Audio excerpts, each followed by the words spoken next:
Greetings, humans. You have entered the Command Zone, your destination for all aspects of Elder Dragon Highlander. Enjoy your stay. How do we start it? Don't look at me that way.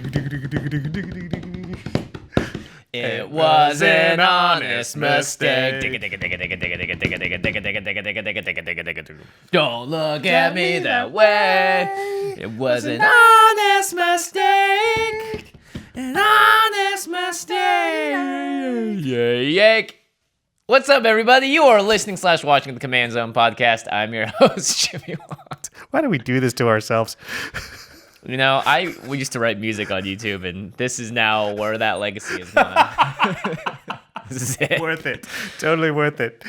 Welcome to the Command Zone podcast. I'm your host, Josh Lee Kwai. What happened to How's It? Oh, you made a mistake. I made an honest mistake. An honest mistake. Yeah. Well, speaking of mistakes, what are we talking about today, Josh? So we are going to be discussing something that we all do when we play Magic. You know, Commander is the most complex Magic format there is. Yeah. So biggest mistakes, the most common mistakes, the pitfalls, so that we can all avoid them in the future, hopefully. Yeah. I make many of the mistakes that we're going to talk about on this list from I definitely time to time. make the first mistake the most, probably. Yes, you do. But before we get into all of that, we need to call out our sponsors. If you go to cardkingdom.com/commandzone and use that affiliate link, you're going to be buying Magic products, singles, playmats, sealed product. You can do that stuff anyway. If you just use the affiliate link when you do, you're really supporting this podcast and game nights and all of our content. That's right, cardkingdom.com/commandzone. Another sponsor for the show and something else you can buy at Card Kingdom is Ultra Pro products.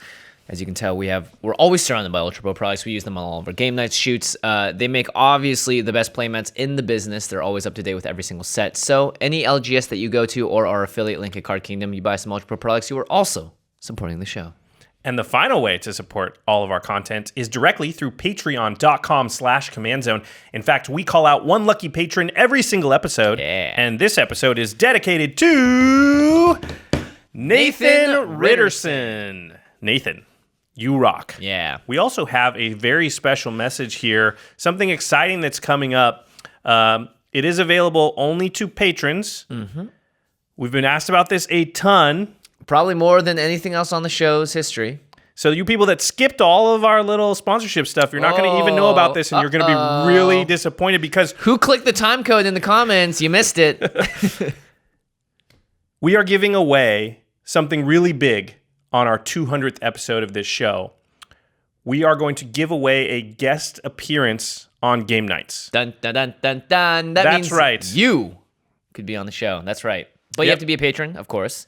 There are some restrictions. We're not going to list them all here, but the long and short of it is you need to be a patron, and you need to send us an audition video.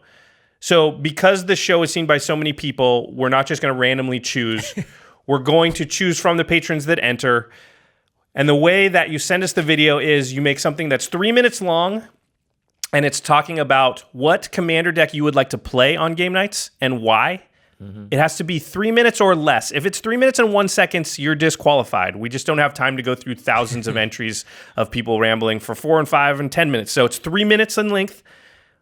What commander you'd like to play on game nights and why. And that is your entry. As long as you're a patron and you meet the other restrictions, you will be eligible. We will fly you out to Los Angeles. We will put you up in a hotel. You will appear as one of the people at the table playing your deck on the show.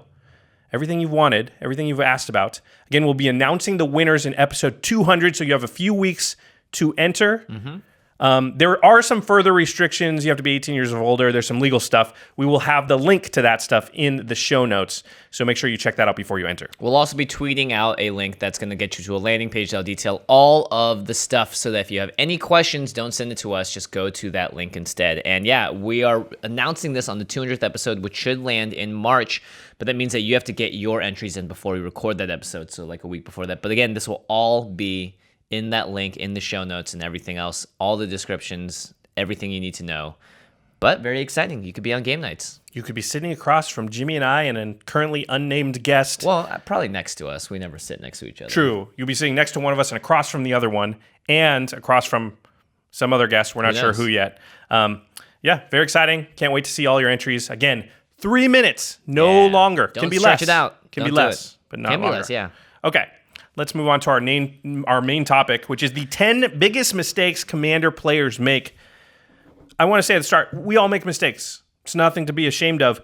The problem is when you start making the same mistakes over and over again. Right. That means you're not learning. So today we want to go over these big missteps that we see all the time around the EDH table, so that maybe we can stop making them over and over again, myself included. And these are in no particular order. Usually when we do top 10 lists, we list the best things at number 1, or these are just all mistakes. They all, I think, take different places on the. Yeah, I didn't know how to. We didn't know how to lay them out as far as like which one's the worst and which one. So we're just going to name 10, and you can decide. The hierarchy. All right. And there are only 10 ever. They're not. These are the biggest ones. Yeah, the biggest in our minds. All right. Number 1. Ugh. This is. I'll let you read it because this is. This is the Jimmy Wong special.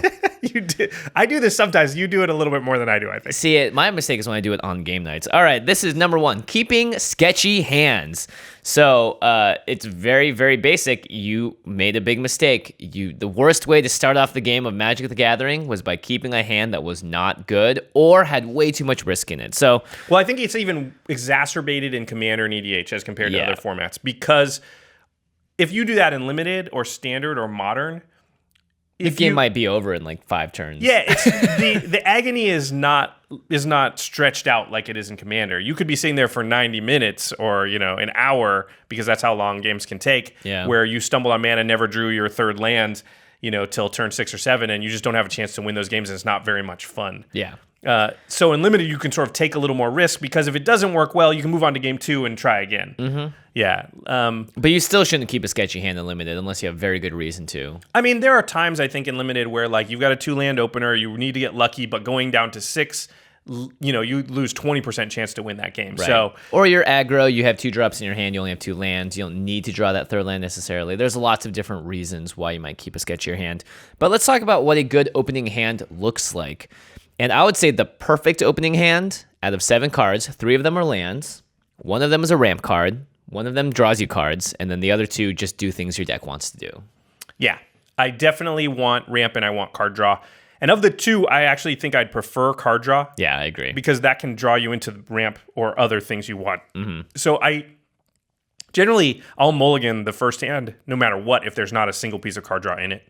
Really? Even if you have beautiful 3-land hand with ramp and everything else? I mean, it'll have to be pretty powerful, because I don't want to be in a situation. I mean, picture this, and it happens a lot, where you actually can play all the cards in your hand, but then you've got 1 card or no cards. Right. And like your board looks really good, and somebody casts Wrath of God, and now what am I just top decking, hoping, where it's much better to have played a Phyrexian Arena on turn 3. Mm-hmm. And now when that inevitable board wipe or some setback happens, I still have 6 cards in my hand. Yeah, and you'll keep drawing into more. Yeah, I agree with that for sure. I think the only time I would keep a hand that has 0 amount of card draw in it is if my commander can card draw. That's a good point. Or if I know I have just a ton of sources of it in the deck. Or if I have like a tutor, for instance. That's the reason I think something like Thrasios or, commanders that draw you cards or give you card advantage are so powerful, because they get you automatically the number 1 piece that you always want to have. Like, right. If I have card draw in my opening hand, I'll keep it almost no matter what else is in it, provided I can cast that card draw spell. If there's a Rhystic Study or a Phyrexian Arena or something like that, right. Because that gives me a 200 or 100% chance, 200% chance, a double chance of drawing the things I need, because I'm drawing twice as many cards per turn, or Rhystic Study maybe even more. Yeah, Rhystic Study is probably one of my favorite cards to see in my opening hand, especially early. I'd rather see it than Soul Ring, honestly. Yeah. Also, you should always consider your hand with your commander in it, because technically it is, if you think about it. So that can help also shape a lot of things, being like, well, I have a hand that's like kind of playable, but I also have this 8-drop commander in here. Maybe I should rethink how I looked at my hand to see if it's really going to fit my game plan for the game. Now, let's talk about the hands that tempt you. Yeah. So what do those look like? The hands where they look good. Probably shouldn't keep, but you end up keeping. Yeah, I think they always involve some level of variance in them. So it's like, well, if this happens, then everything's going to be fine. And oftentimes, a lot of that is cards like Scroll Rack or Sensei's Divining Top. Yep. Anything that essentially allows you to like dig a little deeper or give you a little better shot at doing something, or some kind of it's deck just a manipulation. little gravy that's making you make a bad decision, but you can sort of justify it by going, well, this isn't a great keep, but I have a brainstorm in hand, so that's going to blah, blah, blah. Yeah. And it's like, well, that's good, but it only allows you to look at 2 additional cards. You know, you're keeping a 2-lander. You really need 5 or 6 lands. Does that do that for you? It's super risky. I think that was my worst keep of all time, was 1 Ancient Tomb and a Sensei's Divining Top and an awesome hand otherwise. And I think you're the one that says this, is like, of course a hand is going to look great if it doesn't have lands in it, because it's all cards you want to play. That's what whenever I'm tempted, and I often am, I think back to that phrase, which is that bad opening hands always look awesome because they're all gas. It's all just gas. Right? Yeah, because you never look at your hand and go, sweet, a mountain and 2 islands. That's not the sweet part. The other 4 sweet to the mountain part. I don't know about the you. other 4 cards are the sweet part. So when you look at a hand that has a mountain and island and 5 other cards, it looks great. It's always going to look great because you have so much gas in your hand. Yeah. But really, you need to be disciplined in that circumstance, and you need to mold that away. Also, like, we play in a friend group that is very open to being like, look, you don't have a good hand, just mulligan to 7. Like, if you do it 20 times in a row, we're gonna look at you strangely. Yeah. But if you don't want to go down to 6 the first time and you want to just go ahead, Yeah. you know, not partial Paris, but yeah, exactly. But yeah, go ahead, mull one more time fully. You know, we're watching you shuffle and everything. Like, it's not like you're gonna cheat. You know, I think the partial Paris rule being changed did change a lot of how people structured how they looked at their opening hands. Because I think back in the day, you could have a pretty crappy opening hand being like, well, I'll just partial Paris away the bad parts and hope to draw into lands. Yep. That's the big part too, is like you had an additional draw step. Or you could, if you had too many lands, you just dump a couple of them. Yeah, exactly. Yeah. And then it was like, oh man, if I have 4 lands, do I dump 2 kind of thing? Like, but now you don't have that option. You just have the 7-card hand that you have. So yeah, don't keep bad hands. Make sure that you're going to be set up to go into the mid to late game. Yeah. Otherwise, you're just going to not have a good time. You're going to be sitting there not able to do much. Think about it in life. Like, would you, hey, I want to race cars. It's like, well, you're going to need to train. You need to spend a lot of time doing all the prep work. You can't just jump into an F1 and expect to go. And that's like bad opening hand. It's like you want to play that eventual long game. You got to make sure that the base foundation of what you're going to do in the first parts of the game work. All right. Oh, another hand that people like to keep that is bad is like having a Coalition Relic or something in 2 lands. Oof. And they're not the right colors, right? Like if you have a 4-color commander and you're trying to keep a hand that is dependent on drawing a land and being able to play a mana rock that may be able to tap for extra, like you're really in a desperate spot there. Yeah, I think that's the only time I would take ramp or color fixing over card draw is if I had like a 4-color commander that I had to play. Yeah, I guess it would depend on that commander. To me, the card draw is still going to get you the extra looks at extra cards that's going to find you that extra color, whereas ramp won't find you extra cards, but cards will find you extra ramp, if that makes sense. Okay, biggest mistake number 2 is impatience and also / lack of having a plan. So you see this a lot, which is people just sort of playing their cards because they can. I've even heard people say that, but like, I'm just going to do this because I can. Yeah. It's just like, I have this in my hand. And this is a thing Craig, I think, he falls in this category a lot because he's so excited. He's like, I got Vorinclex. I'm just going to play it. Yeah. Boom. Still has a huge effect, right? It's not like he just played it into a counter spell. Like, he would have definitely not played into that, but he still just drops bombs when he can. Yeah, but the plan, you need a plan with your deck. You shouldn't be just playing cards because you can. Hopefully your deck is built in such a way that cards work together and you're thinking like, okay, do I have another card that works with this card? Then it's okay. I'm playing it and I'm going to play this card next and these are going to work together. But you see a lot of people, it's like, there's just a cool card. And then, that's it. Overextending into the board into board wipes because they can play their cards. Right. I think impatience does play a lot into it, which is like, I haven't done anything impactful in a while. I want to see stuff happen. I want stuff to move. I want to feel like I'm contributing to something. I want to do stuff. Just want to do stuff. I didn't come sit here to play Commander tonight to not do stuff. Yeah. And that's the thing too, is I think the lack of a plan is a big thing. Whereas like every single time, so I have a deck that is just a straight burn deck and it tries to combo out in 1 turn. And I think a lot of your decks have this too, where it's like, it needs to have that one big turn and then hold on to that lead. And a lot of times it's like, well, I could deal with a threat with one of these burn spells right now on the table just because it's there. Maybe he hasn't even swung at me, but I'm just scared of it. Or it's like an Oracle of Moldiah. I'm afraid they're going to get too much value off of it. But that card is also very important to making your actual game plan function. So then you're balancing, all right, well, do I just play this out because I'm impatient and I think this has to get done? Or do I need to hold it back and think about what I'm trying to do here. Yeah, think about my plan. How am I trying to win this game? And do I need this card? If I do, then I should hold it as long as humanly possible. Yeah. And maybe you do eventually use it to remove something rather than try and win, but only in the most dire of circumstances. You don't just be like, well, I'm just going to kill that, and I'll worry about not having this card later. I put down not playing explosively.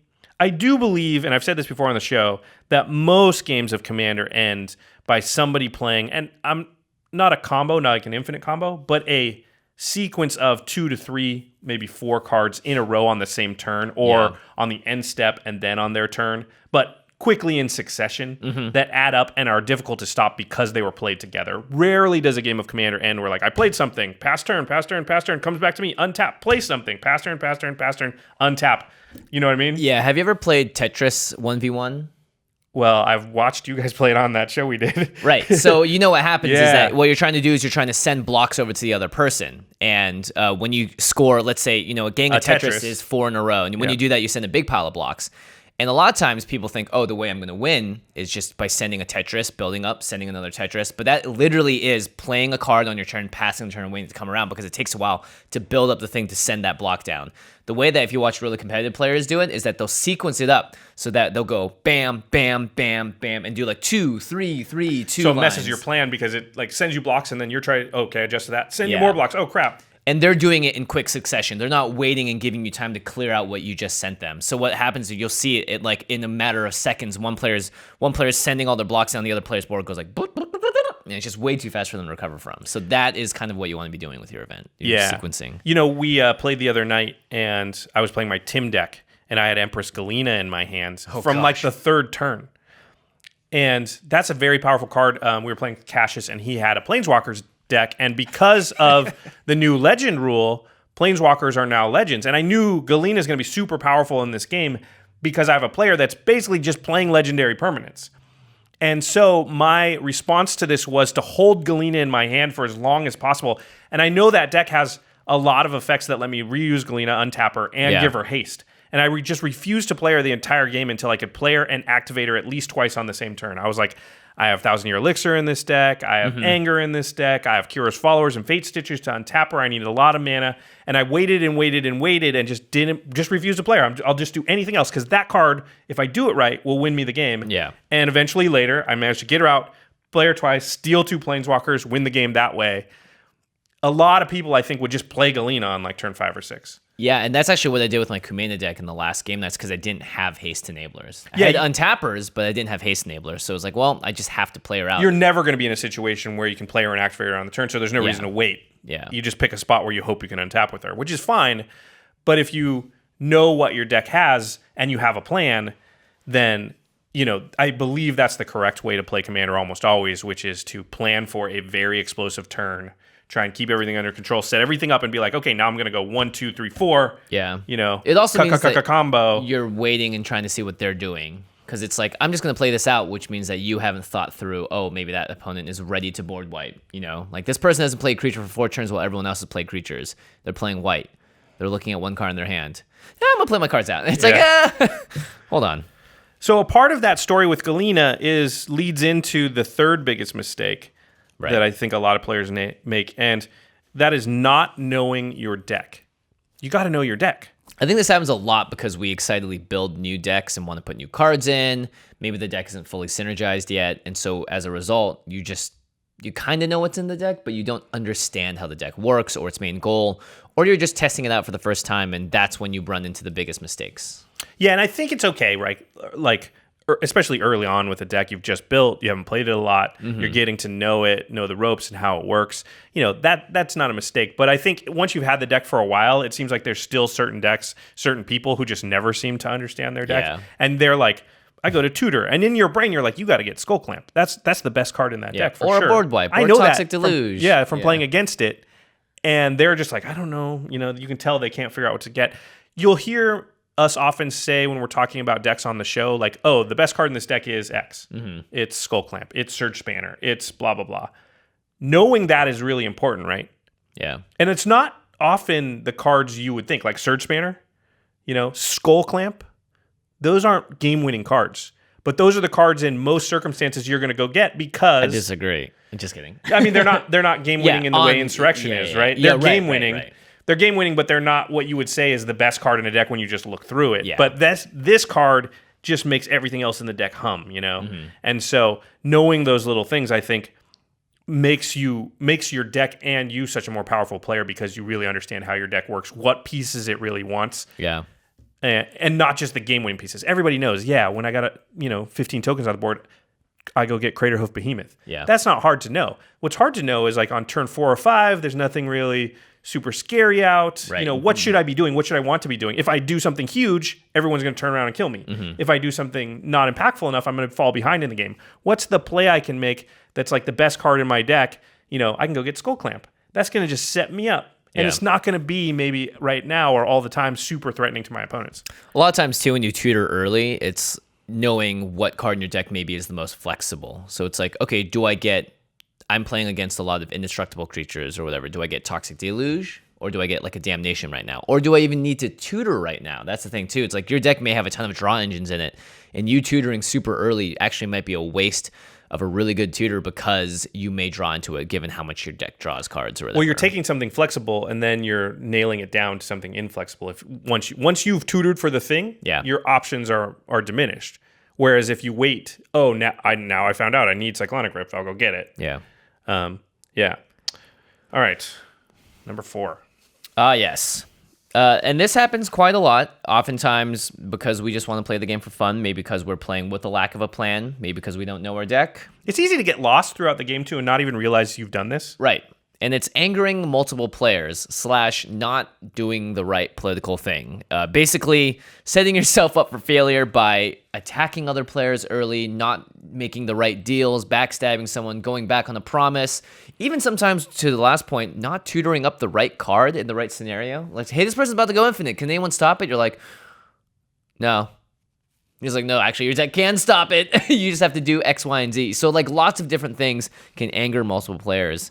And we talk about this all the time. Don't pick fights with everyone at the table. It just does not benefit you unless you have some kind of way of stopping it. I don't even know there's an unless. I mean, it's inevitable in some games you'll become what we call the Emperor, which is the most scary player, in which case you haven't technically picked a fight with everyone.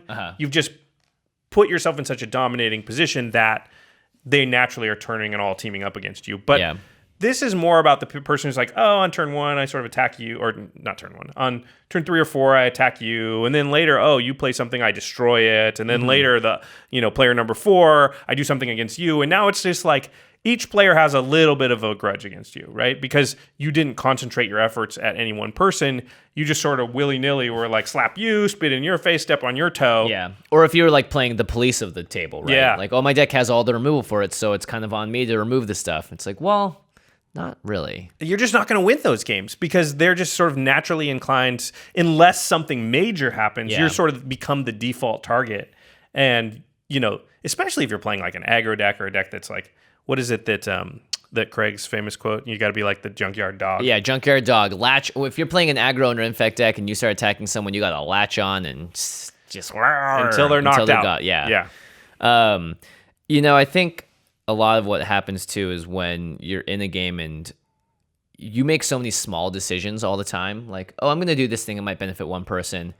If it's like it might benefit the person that's been hurting you, it's very easy for that person just to not make that decision and sort of move on, do something else, take a different line of play in their hand that maybe it's like, okay, you have a ton of rocks and I play Vorinclex, you're going to be fine.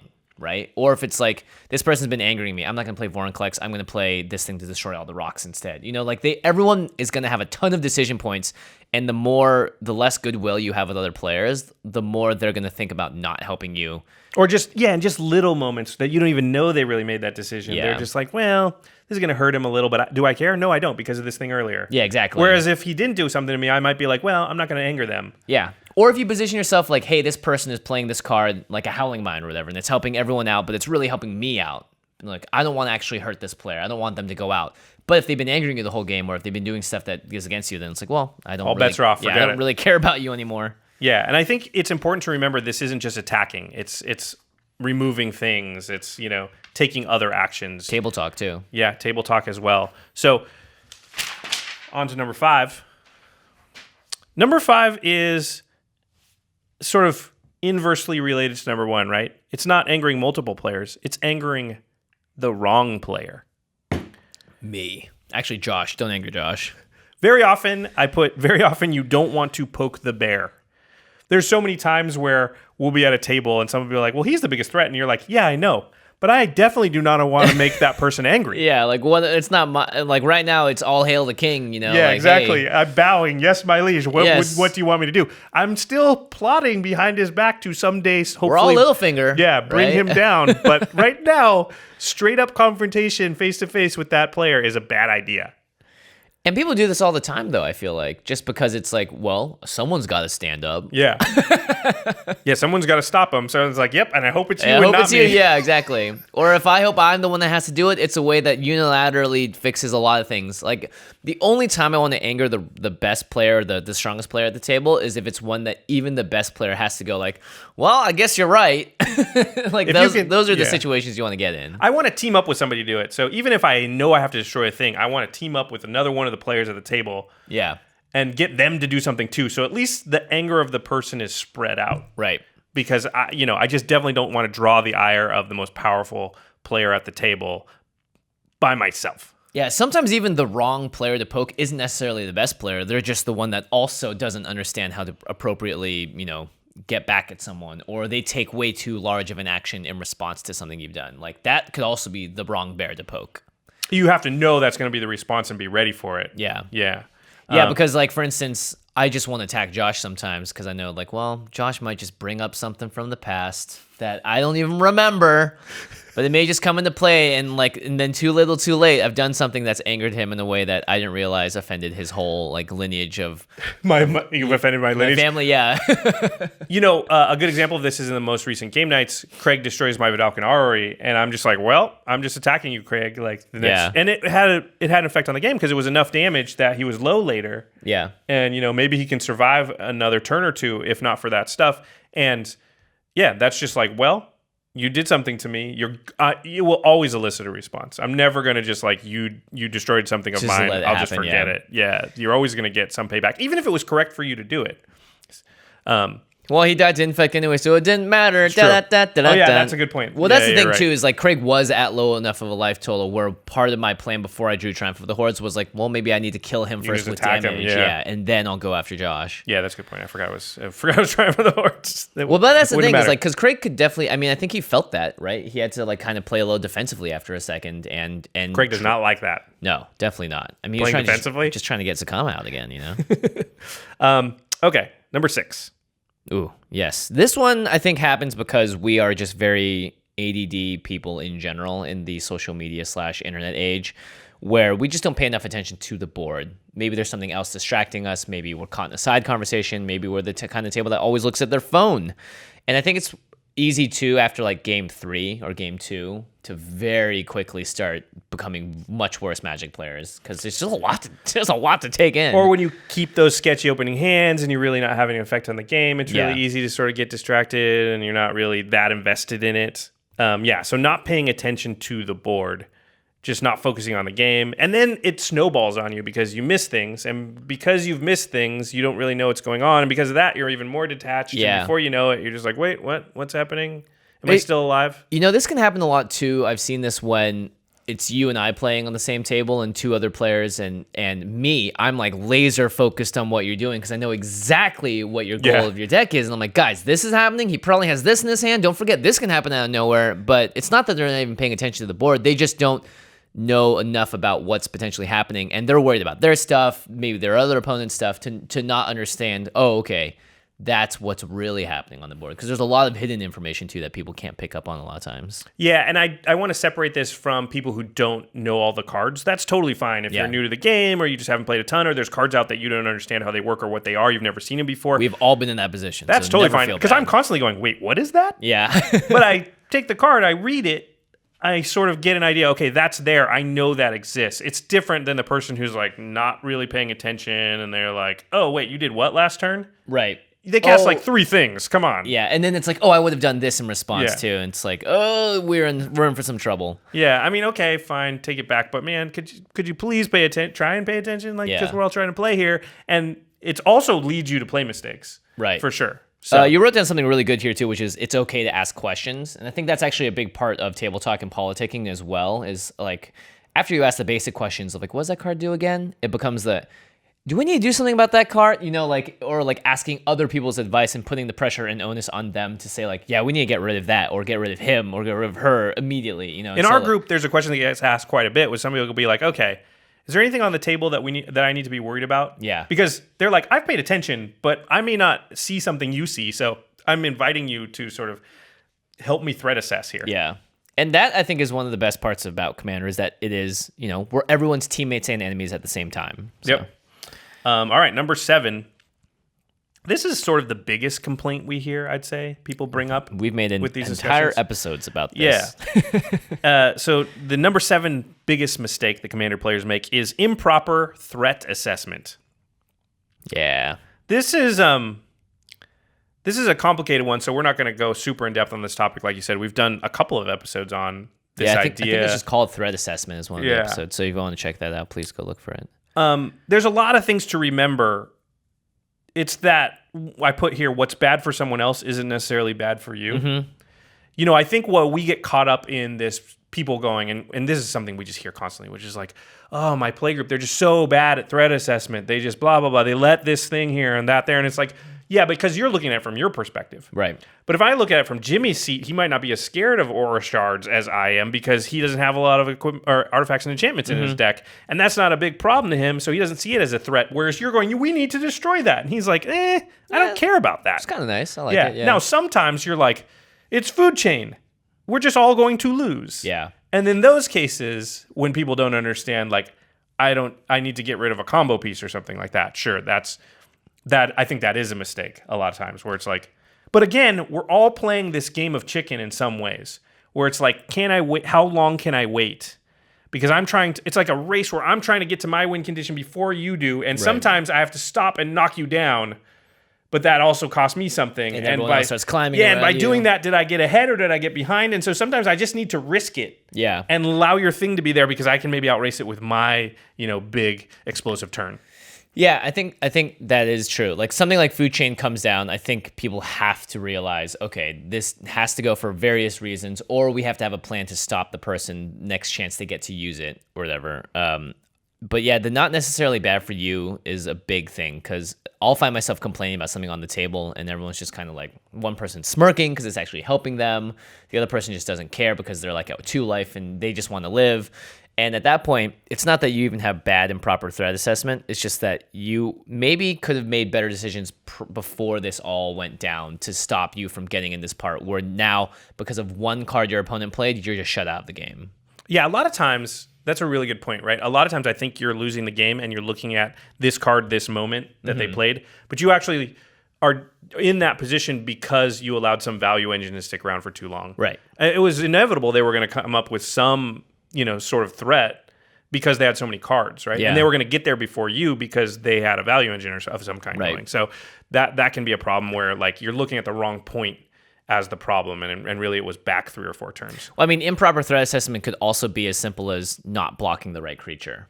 Yeah. Or not counterspelling the right thing. That's you incorrectly assessing the threat of something coming at you. I've seen people throw away creatures in limited games because they didn't want to lose life. Right. And so that's them not assessing the fact that 2 life is not worth a card or whatever, or, like different things and small little bits and pieces like that. Yeah, they're not thinking about the other cards in their deck sometimes. Knowing your deck comes into this, which is like, okay, that's bad for you. But the answer I have in hand right now is Utter End, and it can answer anything. They've got a creature. If I just draw a creature, I can block it. Yeah. I have a lot of creatures in my deck, so I don't want to use an answer that's, flexible answer for a small thing like that. Yeah, exactly. So I think also a lot of people with threat assessment, they don't factor in the player dynamics enough. Mm-hmm. Like, yeah, that's a threat. Is it a threat to me? A lot of times you can afford to wait because that person who played the threat is actually picked fights with everybody, or they poked the bear, or they're now the biggest threat, and so I don't have to be the one to answer that because everyone else is going to be trying to answer it. Yeah. Even sometimes if the threat that they put down is bad for you, but it's making everyone so angry at that person that they all turn on them at the same time, that's actually good. That's good for Maybe you. you do want it to stick around. Maybe you just play around it in a way.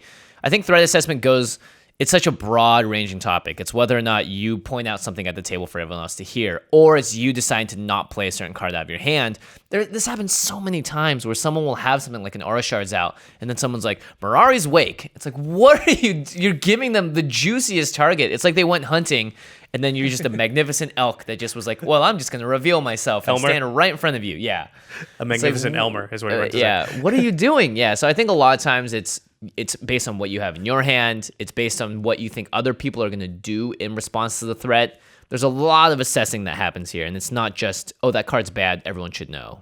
I wrote down taking care of something that's bad only to lose to something that's terrible. Yeah. This is a mistake I've done it, we've all done it, where you're like, I wish I would have held this one card and not use it on that thing. Right. Because that thing was not as bad as what eventually ended up killing me, and that would have answered the kill me thing. It could have been like Tragic Arrogance in the last game nights, right? Yeah, Mel chose to counterspell my Tragic Arrogance, and then she ended up losing to Triumph of the Hordes. And that was a situation, I believe, where, Tragic Arrogance was kind of bad for Mel at that point, but it wasn't game-losingly bad, whereas Triumph of the Hordes was game-losingly bad, and at the end, she was like, I wish I would have held my Arcane Denial. She hadn't thought about the possibility of Craig having Triumph of the Hordes, which in Mel's defense, she hasn't played with Craig enough to understand that you always have to worry about that card in his presence. And no one expects the Spanish Inquisition. I was trying to think of an infect version. The Spanish infestation. I don't know. Sounds like that rats. Doesn't work. Yeah. All right, so on to number 8, which is related to improper threat assessment. It's complaining about improper threat assessment instead of capitalizing on it. So all the people that always come to us and say, so-and-so, my playgroup, or people in my playgroup, they just can't assess threats. They just let things happen and blah, blah, blah. Hey, listen, you have identified a weakness in your opponent's game. Now it's up to you to take advantage of it. That's what gaming is. Yeah. If you find out that in basketball that your opponent can't dribble with their left hand, it makes defending them way easier. You don't complain about it. You make them go left every single time because they can't do it. If they can't assess threats very well, that's a leak in their game, and you can now play out things in a manner that you maybe normally wouldn't. Mm-hmm. You can put down something that would normally be scary, but they just don't tend to answer threats. Or it depends, right? Because if their threat assessment goes the other way, where it's like they'll remove the thing they shouldn't remove, then you maybe hold it, wait for them to find something scary that's not that scary, and then that's the other thing is like what you're like. They have a board wipe, they have removal, they're probably not going to use it at the right time, so let someone else be the victim of that bad decision as opposed to you running that risk out. So I think it's definitely true. You should always take advantage of someone else's weaknesses, whether or not it's their deck. Oh, this person's playing mono red, my enchantments are going to be okay. Or if it's them, just not making the right decision. Or it's like, this person's always turning their cards sideways. That means I can probably try and sneak in a Triumph of the Horde kill. There's lots of different ways that you can take advantage of people's incorrect play.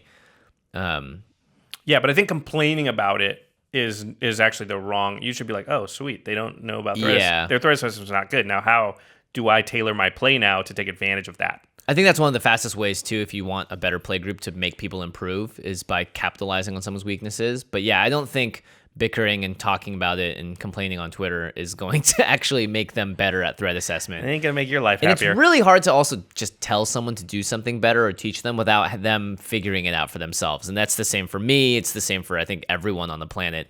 There's a saying, I think it's an Eastern saying, which is that it is a wise man indeed who can learn from another's mistake. Oh. You almost always have to learn from your own mistakes. It's true. That's a good point. All right, number 9. Playing at sorcery speed, which is kind of what when people first learn Magic and the idea of an instant is kind of foreign, or instant speed effects or triggered they get confused abilities. by it. It doesn't make sense to them. Yeah, it's like, okay, I can do this. And the way it works is I take my turn, then they take their turn, then I take my turn. And people that have played Hearthstone before playing a game like Magic also have this sort of embedded into them that you can only do things on your turn at specific times. So playing at sorcery speed goes to a lot of things, whether or not you build your deck to only play at sorcery speed, or you're just unable to capitalize on when the best time to do something like activate an ability in response to something, or playing at someone's end step. There's lots of different ways that playing at sorcery speed ends up affecting you, but I think it starts with like deck building.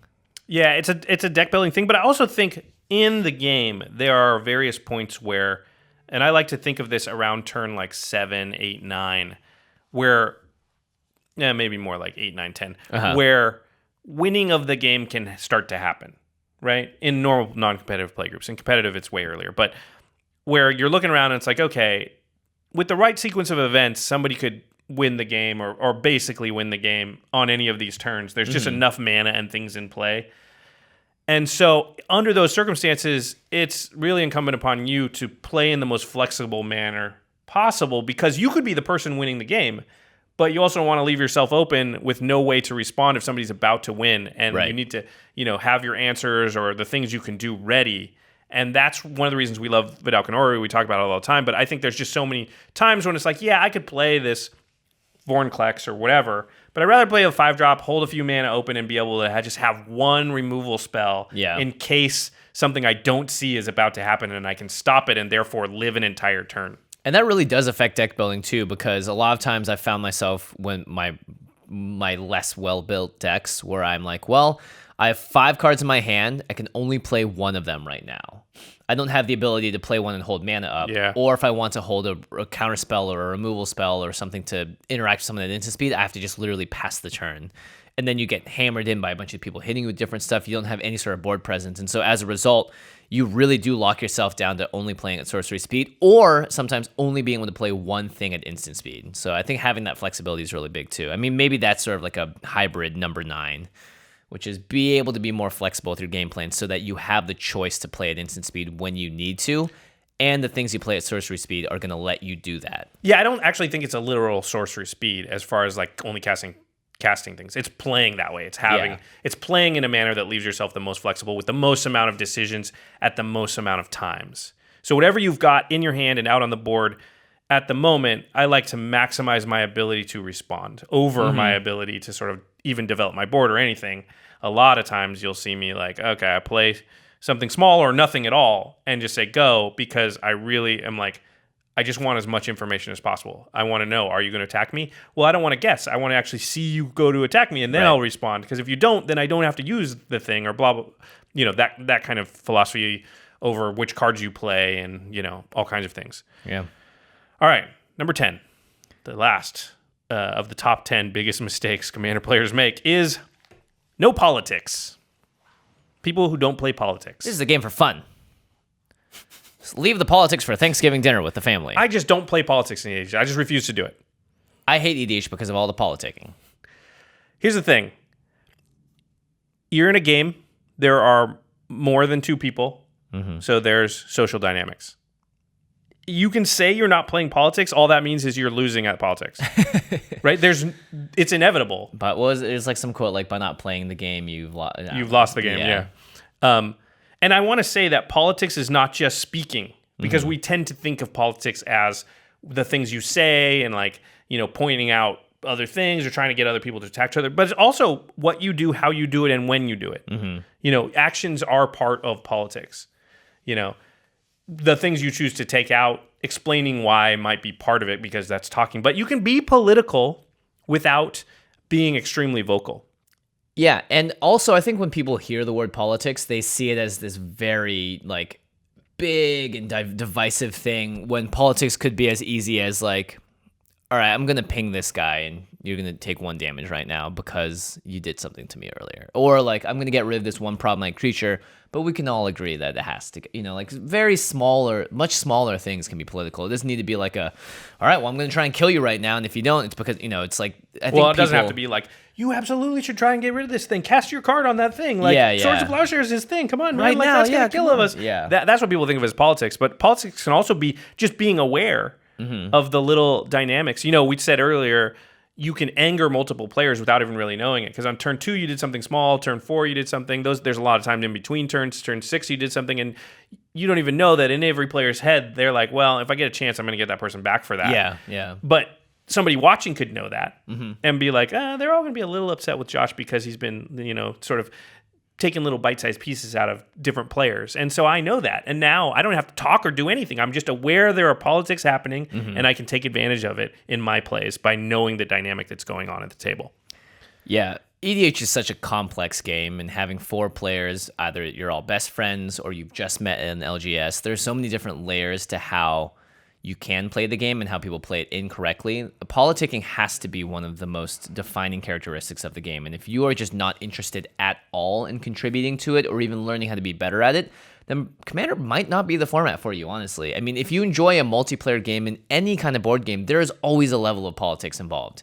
In pretty much, I can't think of a single board game that doesn't have politics that's multiple people.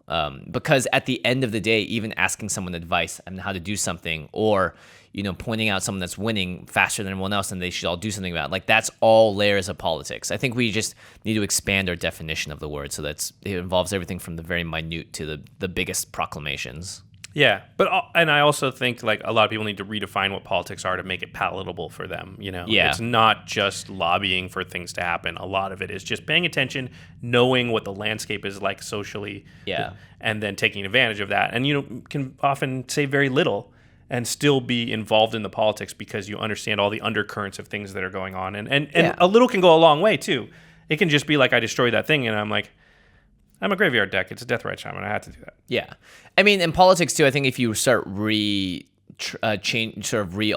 the meaning and the word of it to maybe be more of negotiations or discussions or, deal making instead of just politics, because I think that word itself just has a weird stigma to it these days that people can't sort of erase from their mind. So, negotiations. Negotiations. I like that. On all levels. All right. Holding people hostage. It's politics. Yeah. All right. Pillow fort. That's the top 10 biggest mistakes Commander players make. Now, time for To the Listeners. What is the biggest mistake you think many players make that we didn't talk about? So is there an 11th, a 12th?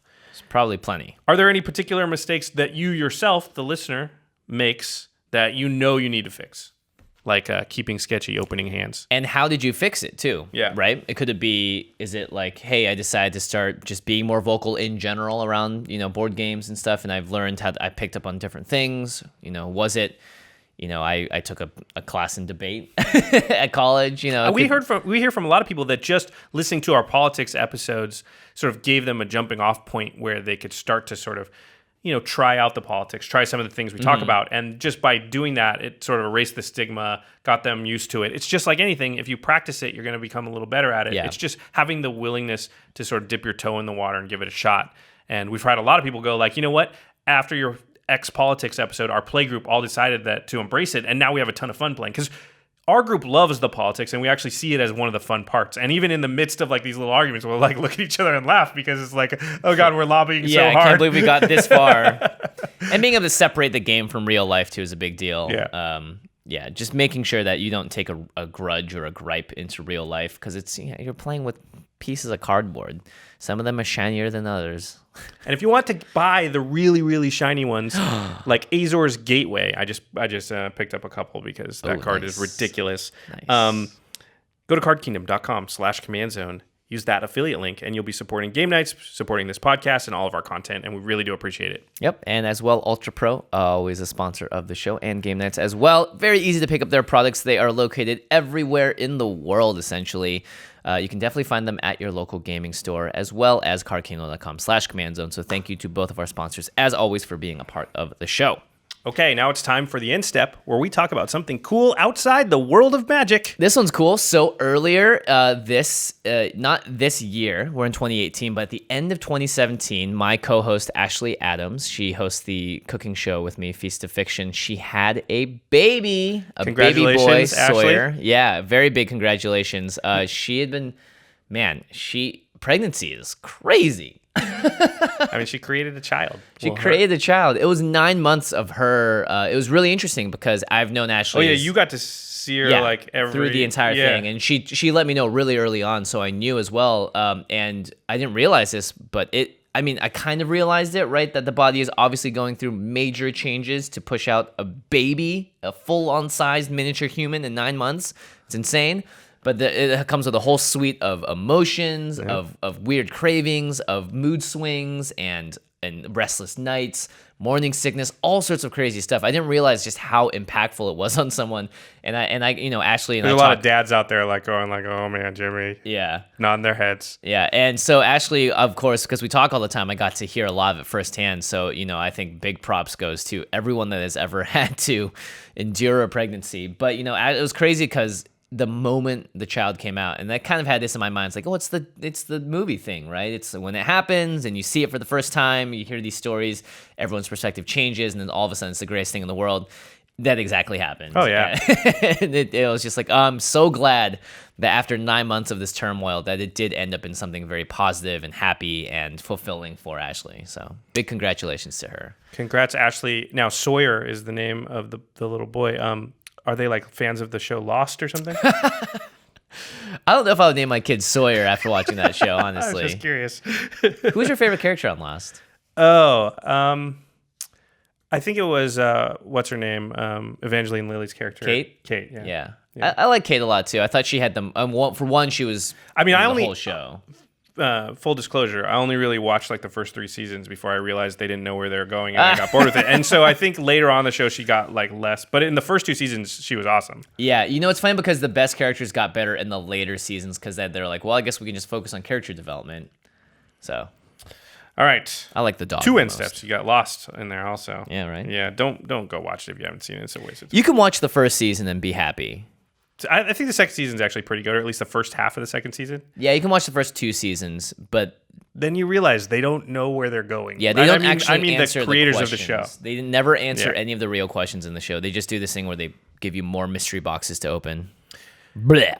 A couple of guys who will answer all of your questions about the modern format on the Masters of Modern podcast, which is our sister podcast, Alex Kessler and Ben Bateman. You should really check them out. You can find them on collected.company right next to us, or you can follow them on Twitter at the MMcast. Yep, and our editor for the show is Terry Robertson, doing the video and audio versions of this podcast. You can watch those online at youtube.com/the Command Zone Podcast.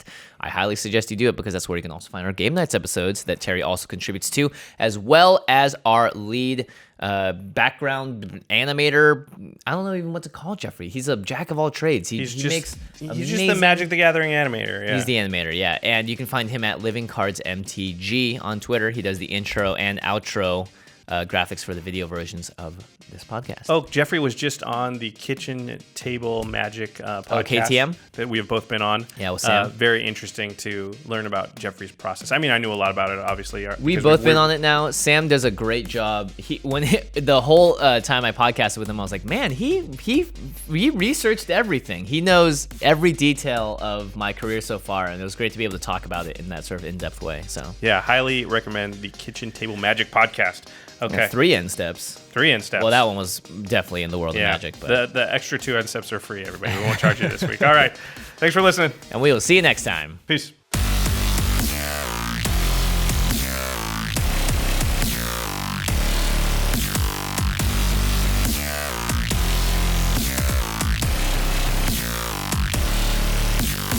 Thank you for your attention. For further inquiries, send an email to commandcast@rocketjump.com or ask us on Twitter at JFWong and at Josh Lee Kwai. See you later, alligator. Greetings, humans.